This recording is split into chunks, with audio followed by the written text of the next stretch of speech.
अच्छा सोनम, मैं चलता हूँ। तू अपना ध्यान रखना और इस परिवार का भी। ध्यान तो मैं रख लूंगी जी, पर मेरा ध्यान कौन रखेगा? मतलब मेरा कैसे मन लगेगा आपके बिना? अरे तू क्यों चिंता करती है? 6 महीने की तो बात है। 6 महीने के लिए बाहर जा रहा हूँ, और तुझे तो पता ही है यहाँ मुझे इतनी कम सैलरी मिलती है और वहाँ मुझे दुगनी सैलरी मिलेगी। तो हम सबके लिए ही फायदा है ना। और बड़े भैया तो बीमार रहते हैं, मुझे देखना पड़ेगा ना ये घर परिवार जब तक वो ठीक नहीं हो जाते। जब तक तो सारी जिम्मेदारी मुझे ही निभानी पड़ेगी। अब तक तो सारी भैया ने ही निभाई थी, अब मेरी बारी है सोनम, तो मुझे तू जाने दे। हाँ जी, आप ठीक कह रहे हो। जेठ जी तो बीमार है, आप ही करोगे सब कुछ। तो ठीक है, फिर जाओ। ऐसे नहीं, खुश होकर बोल। ठीक है जी, जाओ आप। हाँ, ये हुई ना बात। देख, तू पढ़ी लिखी समझदार है, मुझे पूरा यकीन है तू घर बहुत अच्छे से संभालेगी। मेरी माँ बहुत भोली है और भाभी है, वो इतनी पढ़ी लिखी नहीं है। वो तो भैया बीमार थे, इसलिए माँ ने कम पढ़ी लिखी से शादी की ताकि वो भैया की सेवा करे। क्योंकि कोई पढ़ी लिखी आती वो तो सेवा करती नहीं, इसलिए कह रहा हूँ भाभी कम पढ़ी लिखी है। तो तू हिसाब किताब रखना घर का, तेरे ऊपर छोड़कर जा रहा हूँ सब कुछ। हाँ जी, आप बिल्कुल चिंता मत करो, मैं बहुत अच्छे से संभालूंगी सब कुछ, पूरा हिसाब किताब रखूंगी। देख, हिसाब किताब तो रख लेना, पर सब कुछ माँ से और भाभी से पूछ कर करना। हाँ हाँ, आप चिंता मत करो, अच्छे से संभाल लूंगी मैं घर। हाँ, ये हुई ना जिम्मेदार बहू वाली बात। और देख, मैं 6 महीने के लिए बाहर जा रहा हूँ, मेरे मम्मी पापा का ध्यान रखना। हाँ जी, आप ही के मम्मी पापा थोड़ी ना है वो, मेरे भी तो माँ बाप है वो। हाँ, मुझे तुझसे यही उम्मीद थी। चल, अब मैं आराम से जा सकूंगा। ठीक है, चलिए मैं आती हूँ। माँ। अच्छा माँ, मैं चलता हूँ, अपना ध्यान रखना। हाँ बेटा, तू चिंता मत कर, मैं ध्यान रखूंगी। बस तू वहाँ आराम से रहना, यहाँ की चिंता बिल्कुल मत करना। हाँ माँ, मैंने समझा दिया है सोनम को, वो यहाँ सब कुछ संभाल लेगी। मैं उसके पास पैसे भेज दिया करूंगा, फिर आप उससे निकलवा लिया करना जितने निकलवाने हो। वो पढ़ी लिखी है ना, इन कामों को अच्छी तरह कर सकती है, इसलिए माँ। हाँ बेटा, मैं सब जानती हूँ, मुझे सफाई मत दे। और वैसे भी वो इस घर की बहू है, वो संभाल लेगी तो क्या हुआ। नहीं माँ, मैं तो इसलिए कह रहा हूँ ना कि वो छोटी है और भाभी। अरे तू क्यों इतनी चिंता करता है बेटा? छोटी है तो क्या हुआ, पढ़ी लिखी है, समझदार है। हाँ देवर जी, अरे सोनम मुझसे अच्छी तरीके से घर संभाल सकती है। अब मैं तो इतनी पढ़ी हुई नहीं हूँ जो सब चीज का हिसाब किताब रख सकूं। कोई बात नहीं भाभी, तभी तो मैं ये सब सोनम को सौंप कर जा रहा हूँ। और भैया की दवाइयाँ भी टाइम पर मंगा लिया करना। हाँ हाँ, तू यहाँ की बिल्कुल चिंता मत करना, यहाँ सब हो जाएगा। हाँ बेटा, अरे हम है ना बड़े सब संभालने के लिए। तू क्यों इतनी चिंता करता है? तू तो जाकर अपना काम संभाल। 6 महीने के लिए जा रहा है घर से बाहर, यहाँ की टेंशन इतनी सी भी मत लेना, हम सब संभाल लेंगे। हाँ पापा, चलो अब चलता हूँ, मेरी फ्लाइट का टाइम हो चुका। ठीक है बेटा, मैं चलता हूँ तेरे साथ वहां तक। ठीक है पापा, आ जाओ। माँ जी क्या हुआ, आप रो रही हो? हाँ बहू, विशाल इतने दिनों के लिए कहीं गया नहीं है ना पहले, इसलिए मुझे थोड़ा रोना आ रहा है। अरे माँ जी आप रोइए मत, अरे विशाल भैया सुनेंगे कि आप रो रही हो उनके जाने के बाद तो उन्हें कितना बुरा लगेगा। आपको पता है ना, वो आपकी आंखों में आंसू नहीं देख सकते, उन्हें बहुत दुख होगा अगर उन्हें पता चला तो आप उनके पीछे दुखी हुई हो। हाँ बहू, तो ठीक कह रही है, पर मैं क्या करूं?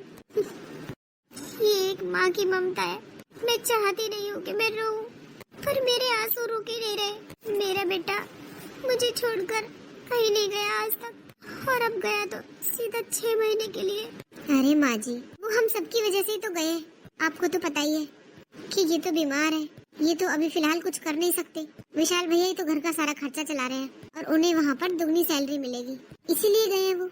अरे हम तो कम में गुजारा कर लेते, चटनी से खा लेते दोनों तीनों टाइम, पर मैंने उससे कहा था हम कम खर्चा कर लेंगे, तू मत जा। माँ जी आप क्यों नहीं समझती हो, अरे अगर वो 6 महीने वहाँ पर रह लेंगे तो उन्हें यहाँ पर भी अच्छी नौकरी मिल जाएगी।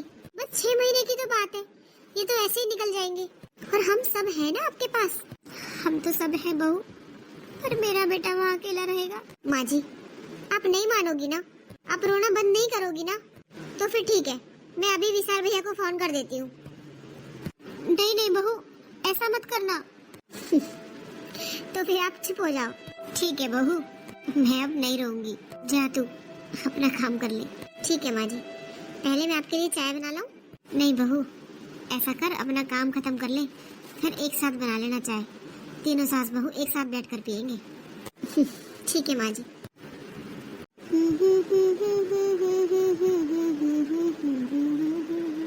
दीदी। हाँ क्या हुआ सोनम, कुछ काम था क्या? आप क्या कर रहे हो? कुछ नहीं, बर्तन साफ कर रही थी। अभी चाय बनाऊंगी। दीदी चाय तो बना लेना, पर दूध कम डालना। क्या हुआ सोनम, दूध कम है क्या? दीदी आज तो कम नहीं है, पर कल के लिए नहीं बचेगा। क्यों, कल दूध नहीं आएगा? नहीं दीदी, आज के दूध से कल भी काम चलाना है, फिर परसों से आधा दूध करना है। अभी 5 किलो दूध आता है, परसों से 2.5 किलो दूध ही आएगा। 2.5 किलो दूध? क्यों सोनम, ऐसा क्यों बोल रही है? ऐसा इसलिए बोल रही हूँ क्योंकि मेरे आदमी की कमाई लगती है इस घर में। पैसों को पानी की तरह नहीं बहने दूंगी। आखिर मुझे हिसाब किताब रखना है सब चीज का। जरूरी नहीं है कि दूध में पत्ती लगाई जाए, पानी वाली चाय भी बन सकती है। वैसे भी आपका मायका तो इतना गरीब है, वहाँ तो पानी वाली चाय पीते होंगे। सोनम, मेरे मायके वालों पे चाहे इतने पैसे नहीं है। हाँ सही कहा तूने, वो गरीब है, पर वो लोग भैंस रखते हैं, खेती करते हैं और अच्छा खाते हैं, अच्छा पहनते हैं। हाँ बड़ी बड़ी गाड़ियाँ नहीं है घूमने के लिए, पर फिर भी खुश रहते हैं। मुझे उनसे क्या, मैं बस इतना कह रही हूँ कि आज के दूध से ही ना कल काम चलाना है, फिर परसों से दूध आएगा, वो भी आधा। अब चाय में दूध हिसाब से डालना। और हाँ, जेठ जी को भी दवाई ना पानी से दे दिया करो, दूध से मत दिया करो। पता है ना दूध कितना महंगा हो रहा है। अरे कल ही दूध वाले का फोन आया था, उसने 3 रुपए और बढ़ा दिए दूध पर।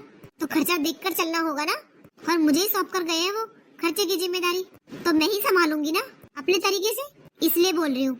ठीक है सोनम, मैं कम दूध डाल लूंगी चाय में। ठीक है।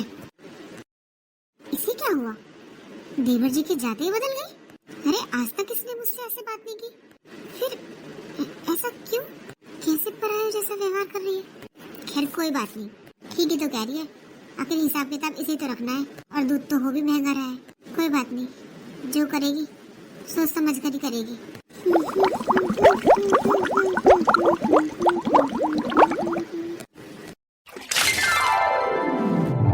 दीदी ये क्या ले जा रही हो? ये साग है। साग है? पर आपने तो दाल बनाई थी ना? वो मम्मी जी को दाल नहीं खानी थी, उनका साग खाने का मन था, इसलिए साग बना दिया। अरे ये क्या बात हुई, अब 2-2 सब्जियां बनेंगी क्या? दाल बन गई थी तो दाल से ही नहीं खा सकती थी मम्मी जी? अरे 2-2 सब्जियों में क्या नहीं लगता, सब कुछ डबल लगता है। इतना कहाँ से आएगा? कमाने वाला तो एक और खाने वाले इतने सारे, कैसे पूरा पड़ेगा? अरे सोनम क्या हो गया तो? अरे मम्मी जी पापा जी को चने की दाल नहीं खानी थी, उनको नुकसान करती है, इसलिए साग बना दिया, तो क्या हो गया? अब इंसान कमाता किस लिए है? खाने के लिए तो। ऐसा है दीदी, जेठ जी नहीं कमाते हैं, वो तो बिस्तर पर पड़े रहते हैं। कमाता तो मेरा आदमी है, जो अपना घर बार छोड़कर इतनी दूर पड़ा हुआ है, और आप लोग यहाँ ऐश कर रहे हो। आप लोगों को क्या पता कितनी मेहनत करते हैं वो वहाँ पर। खरे का आप 2-2 सब्जियाँ बना रही हो, ऐसे घर नहीं चलेगा। एक सब्जी बनेगी, चाहे उसे कोई खाए या ना खाए। सोनम कुछ सोच समझ कर तो बोला कर, आखिर मैंने मम्मी जी पापा जी के लिए बनाया ये साग, वो घर के बुजुर्ग हैं। अरे उन्हें मनपसंद खाना खिलाना क्या पाप है? और रही बात इस साग की, तो इसमें कौन से पैसे लगे तेरे? ये पालक तो मैं पार्क से तोड़कर लाई थी, तो दीदी खाली पालक से बन गया क्या ये साग? और चीजें नहीं पड़ी इसमें? अरे तुझे क्या हो गया सोनम, तू बात बात पर इतनी चिढ़ती जाती है। अरे क्यों ना चिढ़ू, मेरा आदमी कमाता है। अरे क्या हो रहा है ये सब? माँ जी आपका ज्यादा मन करता है क्या 2-2 सब्जी बनवाने का? जब दाल बन चुकी थी तो उसी से नहीं खा सकते थे? क्या जरूरत थी साग बनवाने की? अरे क्या हो गया बहू, तू इतनी गुस्सा क्यों हो रही है? अरे गुस्सा ना हो तो और क्या करूं? एक आदमी कमाता है इस घर में और इतने लोग बैठकर खाते हैं, किसी को शर्म ही नहीं आती है? अरे इंसान ये तो देख ले, इतनी दूर बैठा है मेरा आदमी कमाने के लिए, सोच समझ के खर्चा कर लो। ये क्या बात हुई? ये चीज अच्छी नहीं लगती तो कुछ और बना लो। एक बात सुन लो मम्मी जी कान खोल कर, ये सब नहीं चलेगा। घर की जिम्मेदारी मेरे ऊपर है, मैं अपने तरीके से चलाऊंगी। जो बनता है ना वही खाना पड़ेगा, स्पेशल किसी के लिए कुछ नहीं बनेगा, कह दिया है मैंने। मम्मी जी। हाँ बहू। लो मम्मी जी, ये साग टेस्ट करके बताना कैसा बना है। क्या हुआ मम्मी जी? अरे सोनम की बातों पर उदास हो क्या?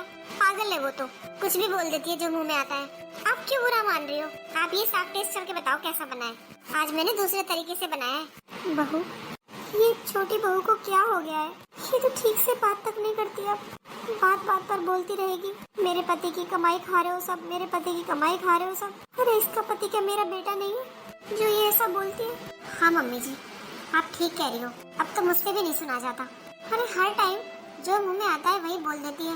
मैं तो यही सोचती रहती हूँ कोई बात नहीं, छोटी है, नहीं समझ अभी किससे क्या बोलना है।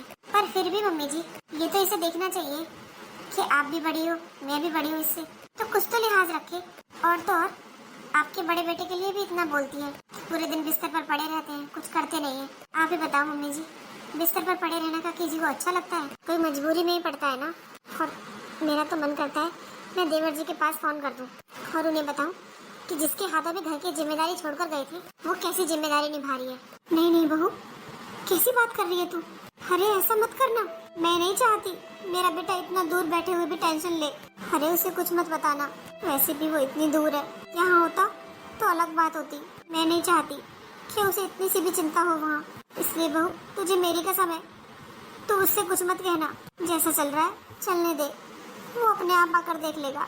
पर माँ जी, नहीं बहू, परवर कुछ नहीं, तुझे मेरी कसम है, देख तू उससे कुछ नहीं कहेगी। हाँ हाँ ठीक है माँ जी, नहीं कहूँगी। अच्छा आप बाहर चलकर बैठो, मैं आपके लिए खाना ले आती हूँ। ठीक है बहू। ये मम्मी जी भी ना कितनी भोली है, अरे जब भी डर जाती है तभी तो ये हमारे सर पर नाच रही है, वरना ये भला कुछ बोल जाए अगर मम्मी जी से टाइट रखें तो। और मम्मी जी को कैसे समझाऊं कि ये भलाई का जमाना नहीं है। अरे सीधे लोगों को तो सब पागल समझते हैं और देवर जी को लगता है कि उनकी बहू से कोई समझदारी नहीं है। और उन्हें क्या पता, उनके जाते ही उनकी बहू भी बदल गई। मम्मी जी ने तो मुझसे फोन पर भी बताने के लिए मना कर दिया, और तो और अपनी कसम भी दे दी। करूँ तो क्या करूँ, मुझसे तो मम्मी जी की ये हालत देखी नहीं जाती। अरे मम्मी जी सास है, वो बहू है, सास होकर उससे डरती है। पता नहीं क्या ही होगा इस घर का तो।